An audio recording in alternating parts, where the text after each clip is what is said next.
Un message téléphonique un peu particulier à faire écouter à Jérôme. Jérôme, notre équipe a été très touchée par votre histoire et avec la complicité de Janine. Il est malheureusement hospitalisé en ce moment et ne peut pas être avec vous sur ce plateau, mais il a tenu à vous adresser ce message. Écoutez.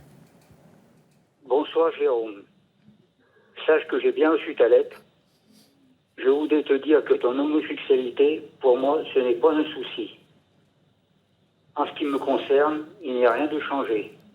Tu as toujours été mon petit gars et tu le seras toujours. Maintenant, il faut que tu fasses ta vie, que tu sois bien. Il faut reprendre le dessus. Jérôme, tu seras toujours le bienvenu. Ma porte reste grande ouverte. Je t'attends pour qu'on en parle tous les deux. Je t'embrasse très fort. Je t'aime comme tu es. Papa.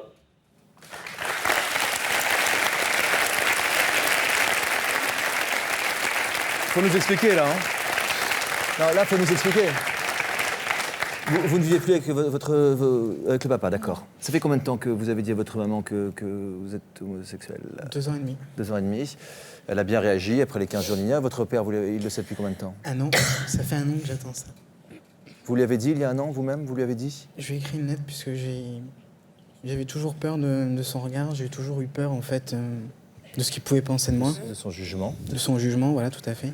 Et après, vous lui avoir envoyé cette lettre, comment a-t-il réagi? Qu'est-ce qui s'est passé depuis 1 an? Plus de dialogue, plus rien.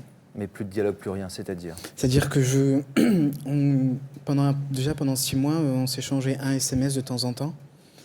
Pas d'appel, pas de coup de téléphone. Pas de visite? Pas de visite. Vous habitez loin l'un de l'autre? Oui, à peu près. Ouais. Enfin, lui, il est dans l'Allier, puis moi, j'étais à la frontière suisse.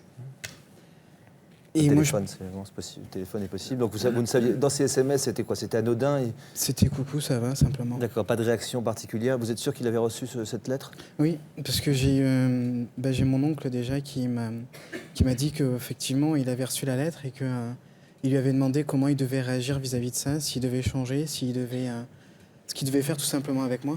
Moi, je pensais que vous seriez content d'entendre votre père et vous mettez à pleurer dans un état. Parce que ça fait 1 an que j'attends ça. Ça fait 1 an que j'attends qu'il me dise ça. Mais c'est une bonne nouvelle ou une mauvaise nouvelle? Ça arrive trop tard? Ah non, au contraire, non. Il n'est jamais trop tard? Il n'est jamais trop tard. J'attends ça, Mais c'est arrivé? Oui, mais j'ai raté beaucoup de choses, je pense. Et j'ai fait beaucoup de bêtises par rapport à ça aussi. Quelle bêtise?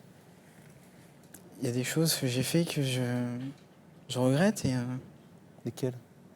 J'ai voulu mettre fin à mes jours. Non. Si. Il y a 2 mois de ça, oui. Non. Si. Pourquoi? Puisqu'il me manquait tout simplement une ombre au tableau, une ombre à la vie. Il y avait une ombre au tableau? Voilà, tout simplement. C'est-à-dire que je m'assume, je m'accepte, il n'y a pas de souci. Mais c'est-à-dire qu'à un moment de ma vie... Votre maman vous accepte? Ah oui, tout à fait. Votre frère, vos 2 autres enfants? Ah oui. Entièrement. Et dans tout ça, il me manquait quelque chose, quoi. Lui? Mon papa, ouais. Il s'appelle comment? André. André, vous avez fait beaucoup de bien ce soir à quelqu'un. Bravo André.